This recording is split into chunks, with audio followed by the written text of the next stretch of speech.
오늘 우리 그 반주자가 우리 주희 자매가 처음 이렇게 반주를 하는데 얼마나 이게 쉽지 않거든요. 이거 정말 어려운데 너무 잘하고 있어요. 우리 한번 격려의 박수 한번 할까요? 남편들은 백도 형제는 왜 박수를 안 하지? 다시 한번 우리 격려해요. 그리고 예배 마치면 따뜻하게 애썼다고 이렇게 격려를 해주셔야 돼요. 얼마나 긴장되는데요. 너무 감사합니다. 우리 찬양대도 아침에 이렇게 수고해 주셔서 감사드리고요. 오늘 우리에게 주신 하나님의 말씀은 출애굽기 25장입니다. 출애굽기 25장 31절에서 40절까지 우리 같이 한 절씩 교독하겠습니다. 출애굽기 25장 31절에서 40절입니다. 같이 봅니다. 제가 31절 봉독합니다. 너는 순금으로 등대를 쳐 만들되 그 밑판과 줄기와 잔과 꽃받침과 꽃을 한 덩이로 연결하고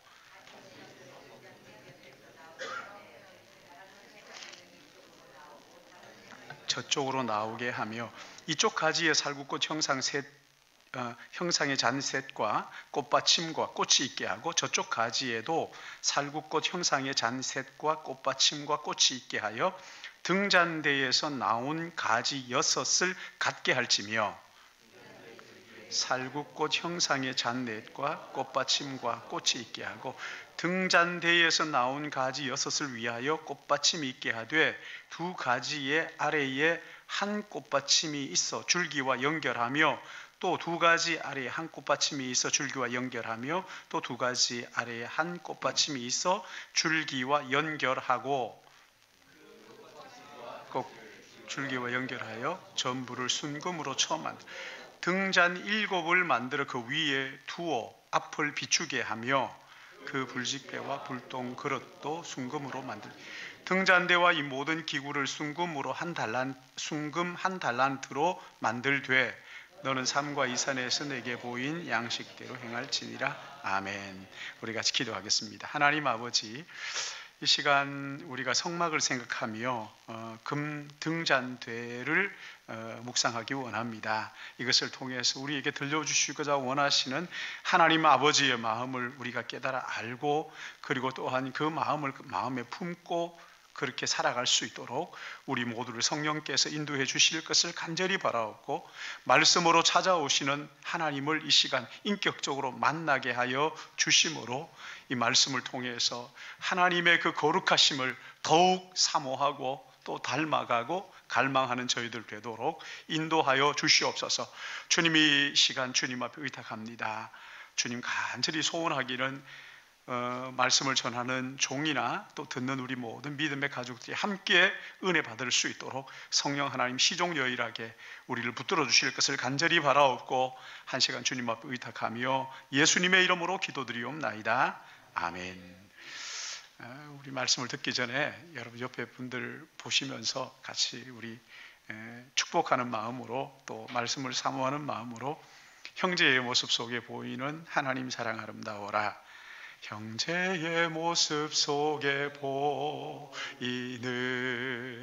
하나님 사랑 다 존귀한 주의 자녀 됐으니 존귀한 주의 자녀 됐으니 사랑하며 섬기리.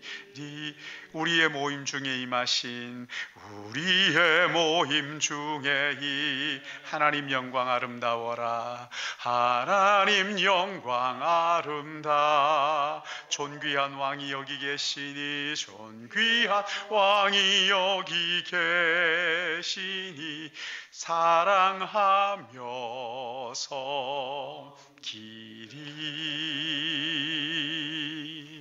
여러분 앞뒤를 돌아보시면서 은혜 받는데 선수가 됩시다. 말씀 들을 때 꿈이 생기길 바랍니다. 제가 참 좋아하는 친구 중에 그 자녀가 소아 당뇨로 힘든 자녀가 있어요. 근데 누가 봐도 금방 알아볼 수 있어요. 왜냐하면 말하는 것이나 정신이 문제가 있는 건 아니에요. 온전한 친구인데 근데 외모가 당뇨 때문에 자라지를 못한 거예요. 그래서 키가 아주 작고 하니까 누가 봐도 금방 알아볼 수 있어요. 저는 그 친구를 만날 때마다 참 마음이 안타까워요. 근데 부모가 볼 때 어떨까? 모든 게 다 정상인데 이 외모가 병 때문에 자라지 않는다 하니까 얼마나 마음이 무너지겠어요. 그러니까 여러분, 자녀들이요, 공부를 잘하고 못하고를 떠나서 건강하게 자라는 것 여러분 감사하시기 바랍니다. 정말 감사할 일이에요. 여러분, 잘하지 않으면요, 이게 얼마나 큰 아픔인지. 영적으로도 마찬가지. 구원받은 하나님의 자녀가 구원받은 거기에서 멈춰 있으면 안 됩니다. 자꾸 영적으로 성장하고 자라가야 되거든요. 우리는 지금 출애굽기에 나오는 성막을 묵상하고 있잖아요. 하나님께서 이스라엘 백성들을 애굽에서 불러내셔서 약속의 땅 가나안으로 인도하시면서 지금 시내산 광야에서 1년 동안 머물게 하셔요. 모세를 그 시내산으로 부르셔가지고 언약을 맺으셨는데 그 언약의 선물로 십계명과 함께 오늘 우리가 생각하는 이 성막 설계도를 주셨어요. 성막은 약 300평 가량 되는 천막이에요. 그 마당에는 들어가면 번제단이 있고 그 다음에 물 두멍이 있어요. 번제단에서 제물을 잡아서 피를 뿌리고 그리고 불태움으로써 우리의 모든 죄가 예수 그리스도의 희생으로 용서받고 구원받았다는 것을 이 번제단이 우리에게 보여주는 것이지요. 그리고 물두멍으로 가서 손발을 씻는다는 것은 우리는 죄를 지을 수밖에 없는 죄인이기 때문에 날마다 죄를 씻어 회개하는 삶을 살라. 그래서 우리에게 물두멍을 거기에다가 주신 것이란 말이에요. 여기까지는 성막 안에, 지금 저기 테두리가 쳐져 있는 저 성막 안에 있는 거기에서 이루어지는 일들이에요. 근데 이 성막 안에 있는 저 작은 집 성소라고 하는데 저 성소에 들어가면 먼저 두 부분으로 나누어져 있습니다. 성소가 있고 성소보다 더 깊은 지성소가 있습니다. 이 성소에는 금등잔대가 있고 그리고 오른쪽에는 떡상이 있고 그 맞은편 앞에는 향단, 향을 피우는 향단, 이렇게 세 가지가 거기에 놓여져 있습니다. 우리는 오늘 여기 이 말씀을 통해 가지고 등잔대에 대해서 우리 좀 말씀을 생각하려고 하는데, 여러분, 하나님께서 저기에 번제단에서 제물을 잡아서 피를 뿌리고 그리고 그 제물을 불태워서 하나님께 드리고 그리고 나아가서 물두멍에서 날마다 죄를 씻음으로 그렇게 씻는 거기 그것만 해도 이게 얼마나 참 귀한 거예요. 근데 그렇게만 하면 안 된다는 거죠. 거기에서 한 걸음 더 나아가라. 아니, 왜 이것 가지고 충분하지 않다고 하시는 걸까요? 번제단에서 우리의 죄를 용서받고 물두멍에서 우리의 죄를 씻고 날마다 죄를 씻는 삶을 사는 것, 이것 충분하지 않을까요? 근데 왜 성소에다가 하나님께서는 금등대를 만들라 이렇게 말씀하시는 걸까요? 여러분, 신앙생활은요, 구원받은 것으로 끝나는 것이 아니라는 거예요. 나 구원받았다, 이제 나는 뭐 아무거나 해도 괜찮다, 이게 아닙니다. 구원은 시작에 불과한 거예요. 그리고 더 깊은 은혜의 자리가 있다는 것을 우리에게 말씀하시는 거예요. 성막을 지나서 성소에 들어가는 것이 영적 의미로만 성장하는 것이란 말이죠. 영적 의미의 성장. 구원받은 것을 여기에서 끝내지 말고 한 걸음 더 나아가서 더 깊은 은혜의 자리로 나가라고 지금 초청을 하시는 거예요. 성숙하라는 거예요. 구원받아서 그래서 그대로 그냥 사는 것이 아니라 구원받은 사람으로서 하나님 자녀다운 성숙한 자리까지로 나가라. 더 깊은 예배의 자리로 지금 초청하시는 하나님의 그 초청이 성소의 금등대를 통해서 우리에게 보여주고 있는 것이란 말이에요. 이 금등대를 통해서 우리에게 보여주시고자 원하신 하나님의 마음이 무엇일까요? 첫째는요, 금등대를 통해서 우리에게 허락하신 사명의 빛을 발견하라는 거예요. 사명을 발견하라. 성막은요, 넓은 그 황금을 둘러싼 벽으로 둘러쌌기 때문에 창문이 없어요. 거기에다가 지붕에는 4겹으로 지붕을 딱 덮었기 때문에 낮에도 그 속에 들어가면 깜깜합니다. 근데 그 깜깜한 어두움을 금 등대를 만들어 가지고 환하게 밝히는 거란 말이에요. 오늘 여기 본문을 읽어보면 여러분 읽으실 때 어땠어요? 마음이 확 와닿던가요? 그렇지 않죠, 그렇죠? 금 등잔대를 어떻게 만들라고 하셨는지 여기 31절을 보시면 너는 순금으로 금 잔대를 처음 만들되 그 밑판과 줄기와 잔과 꽃받침과 꽃을 한 덩이로 연결하고 6가지를 등대 곁에 나오게 하고 다른 3가지는 저쪽으로 나오게 하며, 이렇게 말씀을 읽으면요, 이게 그려지기보다 이게 무슨 말씀인가? 근데 거기에 보면 꽃받침을 만들라 그러면서 무슨 그 꽃의 형상이 무슨 형상이라고요? 무슨 형상이라고 그래요? 살구꽃이죠. 여러분, 이 살구꽃 형상, 우리나라 사람들이 이해를 못하니까 살구꽃 했는데 사실은 영어 성경에 보면 아몬드예요. 아몬드꽃. 이 아몬드꽃이 살구꽃과 비슷하거든요. 그래서 이 아몬드꽃 형상을 만들도록, 그리고 올리브 기름을 부어가지고 이 불이 꺼지지 않도록 유지하라고 그렇게 말씀을 하셨어요. 그리고 36절에 보시면 그 꽃받침과 가지를 줄기와 연결하여 전부 순금으로 쳐 만들고, 그 크기가요 한 달란트라고 얘기했어요. 그러니까 한 달란트의 금을 쳐서 만들면 이 금 등잔대가 얼마만해지느냐면 이 강대상만해지는 거죠. 이거보다 조금 작은 큼지막한 그런 등잔대가 되는 거예요. 그리고 거기에는 7개의 불빛이 나오도록 만들어 놓은 거예요. 여러분, 이걸 글만 보면 잘 몰라요. 그림을 한번 보면 금방 알 수 있죠. 그렇게 저 밑에 받침이 있고 기름을 부어가지고 그 줄기가 다 연결이 돼가지고 저 위에다가, 저건 촛대가 아닙니다. 촛대라고 하면 안 됩니다. 촛대가 아니고 저기에다가 끝에 심지를 만들어가지고 불을 붙이는 거예요. 그래서 저것을 등잔대 이렇게 말하는 거죠. 금촛대 이게 아니고 등잔대입니다. 그 등잔대를 만들어가지고 그 성소 내부를 환하게 비추는데 저 불빛을 켜면 벽면이 전부 다 금으로 되어 있기 때문에 반사가 되어가지고 환하게 그 성소가 환하게 밝아지는 거예요. 여러분, 제사장에게 이 불빛의 의미가 몇 가지가 있는데 첫 번째는 뭐냐면 그 환한 불빛이 하나님의 영광을 드러내는 빛이에요. 하나님의 영광을 상징하는 거예요. 여러분, 창세기를 보시면 하나님께서 천지를 지으실 때 이 땅이 혼돈하고 공허했다 그랬어요. 깜깜한 어두움에 혼돈하고 공허했던 것이지.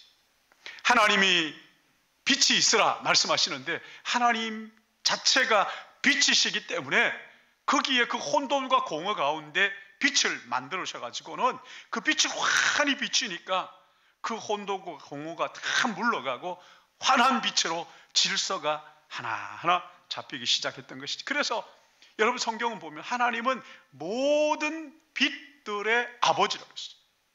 모든 빛들의 아버지. 제사장들이 성소에 들어가서 등잔대의 환한 그 불빛을 보면서 그들이 생각을 하는 거예요. 그렇지, 우리 하나님은 빛들의 아버지이시지. 우리 하나님은 빛이시지. 하나님을 그렇게 상기하라고. 또한 이 빛은 그 환한 빛 앞에서 자기 자신이 거기 다 드러나는 거예요. 우리의 더럽고 부끄러운 죄가 그 빛 앞에서 완전히 다 드러나는 거예요. 어두움 속에 감추어졌던 우리의 죄악이 낱낱이 백일하에 드러나게 되는 것이란 말이에요. 그런가 하면 이 빛은 우리가 무엇을 해야 하는지, 무엇이 어디에 있는지를 밝혀주는 빛이기도 한 것이에요. 여러분, 만약에 이 등잔대가 없다, 그러면 그 깜깜한 속에 들어가 더듬더듬 하면서 아무 일도 못하는 거지요. 그러나 이 불빛이 환하게 비치니까 어디에 무엇이 있는지를 보는 거예요. 그리고 하나님께서 내게 맡겨주신 제사장의 직무를 충실하게 거기에서 감당할 수 있었던 거죠. 여러분, 이게 빛의 역할이에요. 베드로전서 2장 9절 말씀을 보시면 예수 믿는 모든 사람들을 가리켜서 너희는 택하신 족속이요 왕같은 제사장들이요 거룩한 나라요 그의 소유가 백성이라고 그렇게 말씀하셨어요. 성경은 오늘날 예수 믿는 모든 사람들을 가리켜서 택하신 족속이고 왕같은 제사장들이고 거룩한 나라고 하시면서 그렇게 말씀하시죠. 그러니까 우리 모두는 예수 그리스도를 믿는 순간 왕이신 하나님의 제사장들이 된 것을 믿으시기 바랍니다.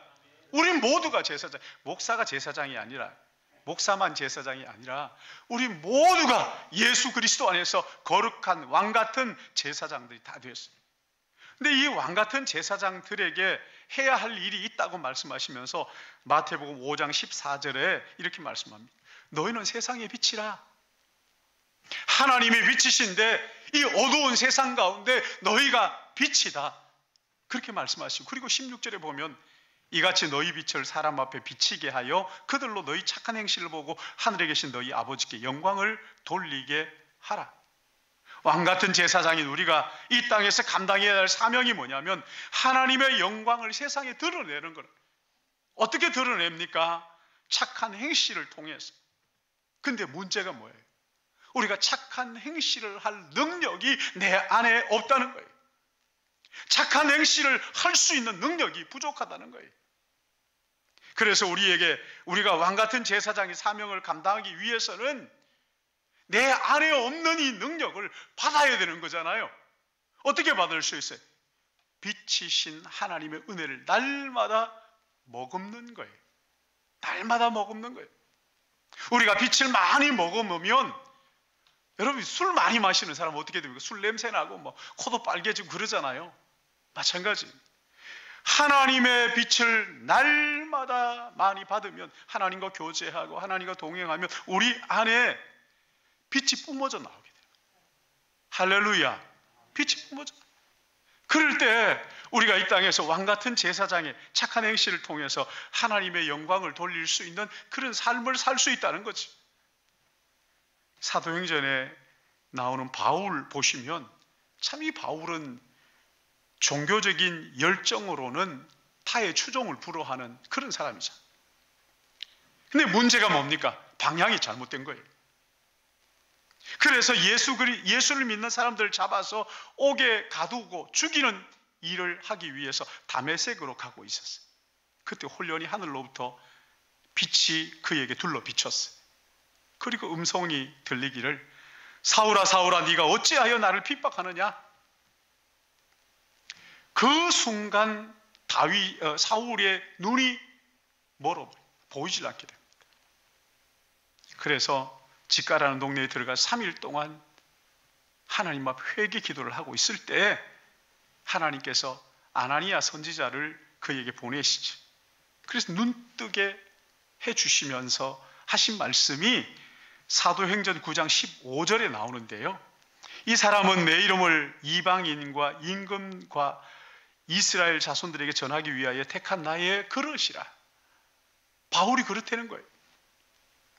여러분, 바울이 아나니아가 기도해주는 순간 눈이 열리면서 하나님의 뜻을, 자기를 향하신 하나님의 계획, 그러니까 사명을 깨닫게 된 거예요. 사명의 눈이 열린 거죠. 내가 내 인생을 무엇을 위하여 드려야 하는지, 하나님께서 무엇을 위하여 나를 부르셨는지, 바울을 향하신 하나님의 사명을 깨닫게 되었던 것이죠. 그 후로 여러분 바울이 어떻게 살았는지 성경이 자세하게 증거하고 있잖아요. 그의 생명을 하나님 앞에 온전하게 드리며 순교하기까지. 얼마나 놀라운 변화예요. 빛으로 찾아오신 예수 그리스도, 그분을 만난 후에 그의 사명을 깨닫게 되자 삶이 송두리째 바뀌게 되었다는 것이지. 그 총신대학교의 역사학과 교수인 김효남 교수님이 있는데, 이분이 예배다운 예배라는 책을 쓰는데 그 책에 보면 소명에 대해서 이렇게 말을 합니다. 소명은 어떻게 살 것인가부터 어떻게 죽을 것인가를 포함한 것이다. 보통은 세상이 정해놓은 가치의 기준으로 자기의 소명을 정하게 된다. 세상에서 귀하다고 하면 귀한 소명, 가치 없다고 하면 가치 없는 소명이라고 생각한다. 그러나 신자의 소명은 다르다. 이것은 혼자 골몰이 생각한다고 주어지는 것이 아니고 단지 기도만 하면 얻는 것이 아니다. 성령께서 말씀을 통해서 역사하실 때 일어나게 된다. 이때 우리는 참된 질서를 깨닫게 된다. 무엇이 진정한 위대한 것인지, 진정으로 위대한 것인지를 깨닫게 된다. 그러므로 모든 신자는 성령과 말씀을 통해서 발견한 소명을 따라 살아야 한다. 이것을 발견하는 자리가 바로 예배다. 바로 예배다. 예배에서 말씀을 듣는 가운데 나를 향하신 하나님의 사명, 소명을 깨닫게 된다. 우리가 예배를 드리고 말씀을 들으면서 주님, 저를 부르신 뜻이 어디에 있습니까? 물어야 한다는 거예요. 한 번뿐인 너무나 소중한 인생을 내가 어디에 무엇을 위해서 드려야 하는지, 그래야 후회 없는 삶을 사는지를 내게 가르쳐 주십시오. 하나님 앞에 물어야 한다. 내 목숨을 어디에다 걸어야 할까요? 내가 무엇을 위해 살아야 할까요? 이것을 깨닫는 자리가 말씀을 듣는 예배의 자리라는 거예요. 여러분, 예배를 드리면서 우리가 하나님 앞에 주님, 나를 향하신 하나님의 뜻을 깨닫게 해달라고, 소명을 발견하게 해달라고 기도할 때 하나님께서 깨닫게 해주시는 것을 믿으시기 바랍니다. 말씀을 통해서 깨닫는 거예요. 근데 많은 사람들이요, 예배에 나와서 예배 드리지만 그러나 소명이 뭔지를 깨닫지를 못하고 진짜 너무 아까운 인생을 아무렇지도 않은 쓸데없는 일에 시간을 죽이는 그런 경우가 얼마나 많은지 몰라요. 특히 젊은이들. 자기의 소명을 깨닫지 못하면 어느 순간인가 인생이 허무하다고 생각하고, 그리고 이리저리 방황하는 거예요. 이 바람이 불면 이리로 쫓아가고, 저 바람이 불면 저리로 쫓아가면서 인생을 낭비하고 있는 거예요. 너무 아까운 시간. 여러분, 이게 한번 가면 돌아오지 않는 시간이잖아요. 얼마나 소중한 시간을 낭비하는 거예요. 정말 내가 목숨을 걸어야 할 사명이 어디인지, 여러분, 이것을 깨닫는 순간 우리의 방황이 끝나는 거거든요. 그래서 우리는 이 예배 시간 간절하게 기도해야 될 제목들이 있어요. 뭡니까? 우리 다음 세대를 위해서 기도하는 거죠. 주여, 우리의 자녀들이 목숨을 걸어도 아깝지 않은 정말 인생의 목표를 깨달을 수 있게 해달라고, 발견할 수 있게 해달라고, 분명한 소명을 깨닫고, 그리고 그 소명을 향하여 달려갈 수 있도록, 인생을 낭비하지 않도록 말이죠. 쓸데없는 일에 인생을 허비하지 않도록 우리에게 주신 소명이 무엇인지를 깨닫고 그 소명을 따라 살아가도록 합니다. 여러분, 성소의 이 등잔대는 우리에게 보여주시기가 원하시는 것이 뭐냐면, 내 인생을 무엇을 위하여 드려야 할지를 밝혀주는 분명한 소명을 깨닫고, 그리고 믿음의 그 한 걸음 한 걸음 성장해 가라고 우리 그렇게 도전을 하고 있는 것이란 말이에요. 그러가면 또 하나 있습니다. 이 금잔대가 우리에게 주시는 교훈은, 고난의 시간에도 내 손을 붙들고 계시는 하나님을 바라보라는 거예요. 그럴 때 우리의 신앙이 한 단계 성장하게 된다. 여기 33절 말씀을 보시면 그 가지가 무슨 꽃으로 만들었다고 하셨는지 보세요. 33절 보십시오. 그 가지가 무슨 꽃으로 만들었어요? 33절? 무슨 꽃이에요? 살구꽃이죠, 그죠? 근데 이 살구꽃은 뭐라고, 무슨 꽃이라고요? 그때는 우리가 몰랐거든요. 아몬드가 뭔지 몰랐잖아요. 근데 아몬드를 보면 살구씨 속에 들어있는 그 살구씨하고 비슷하게 생겼죠, 그렇죠? 그래서 이 아몬드를 살구꽃으로 표현을 했어요. 근데 이 아몬드라는 이 꽃의 히브리어 말이 뭐냐면 경계하다, 밤을 새다, 그러니까 지켜본다, 그런 의미랍니다. 이 표현을 시편 121편을 보시면 나오는데, 거기에 보시면 이스라엘을 지키시는 이는 졸지도 아니하시고 주무시지도 아니하시리로다. 그리고 마지막 절도 보시면 여호와께서 너희의 출입을 지금부터 영원까지 지키시리로다. 여기 지킨다, 이게 살구꽃이라는 그런 말이에요. 그러니까 여러분 이 꽃은요, 이스라엘을 지켜주시는 하나님을 생각나게 하는, 여러분 우리 무궁화 하면 우리나라 생각나잖아요. 마찬가지 이스라엘 백성들에게 이 살구꽃, 아니 아몬드꽃 이렇게 하면은 하나님 우리를 지켜주신다. 그래서 이스라엘 상징하는 문양 가운데 이 메노라라고 해가지고 이 그 금등대가 거기에 나와 있는, 그것을 이스라엘을 상징하는 문양으로 지금 사용을 하고 있잖아요.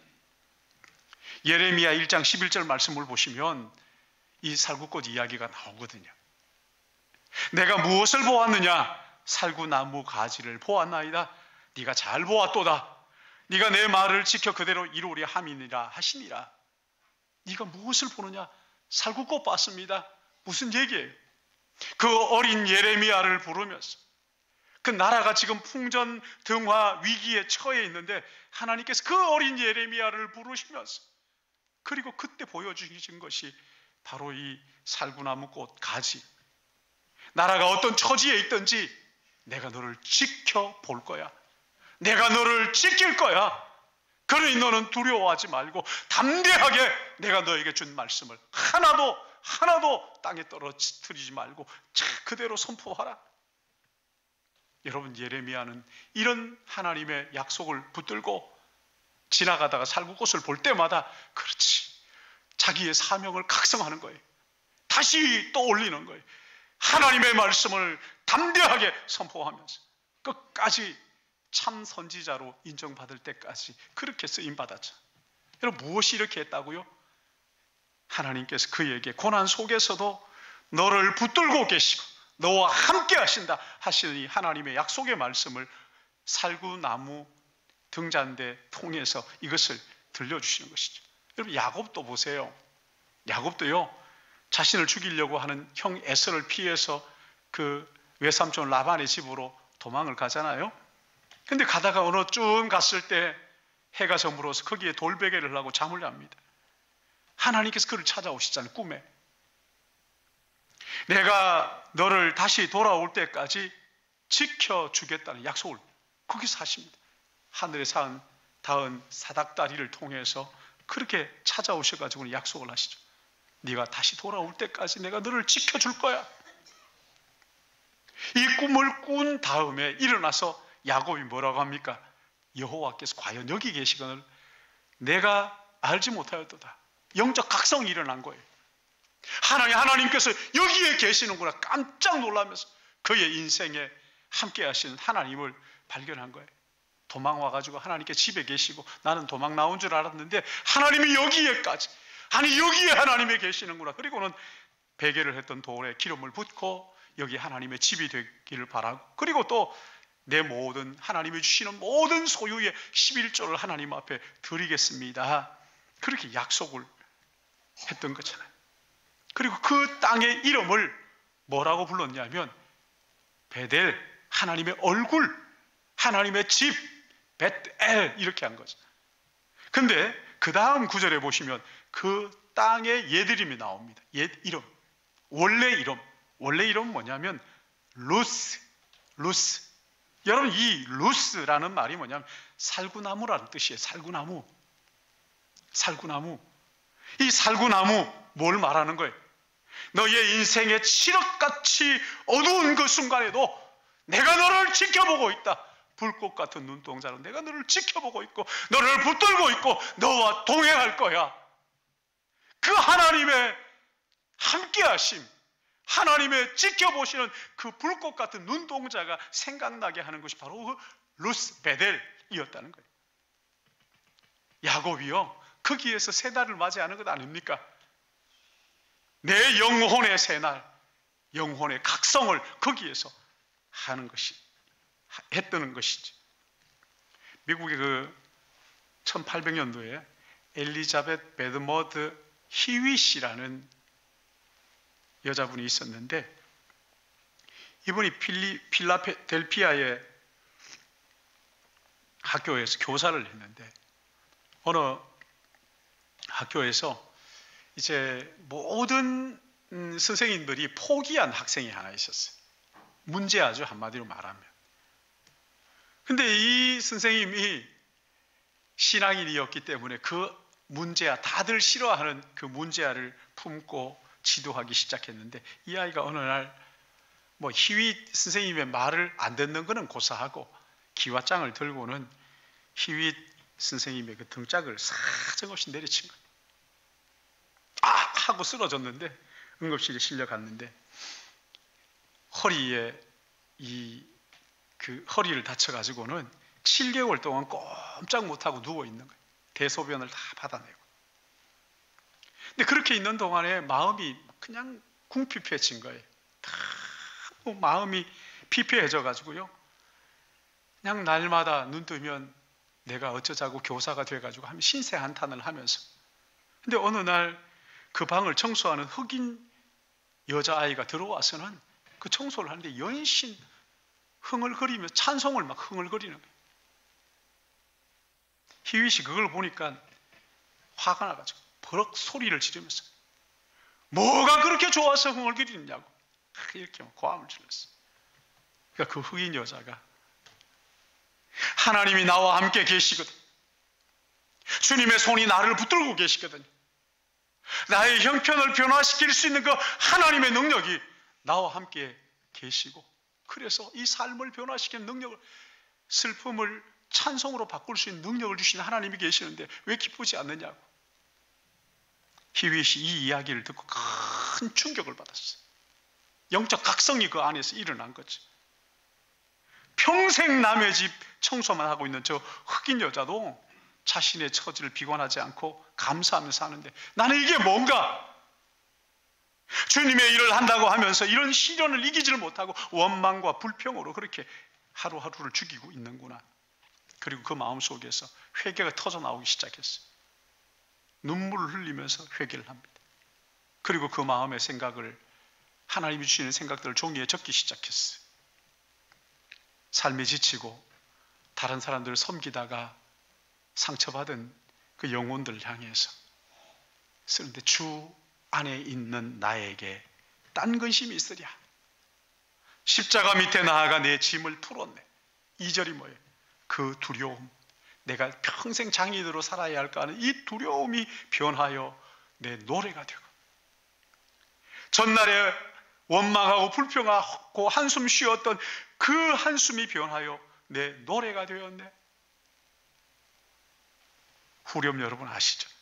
주님을 찬송하면서 할렐루야 할렐루야, 주님을 찬송하면서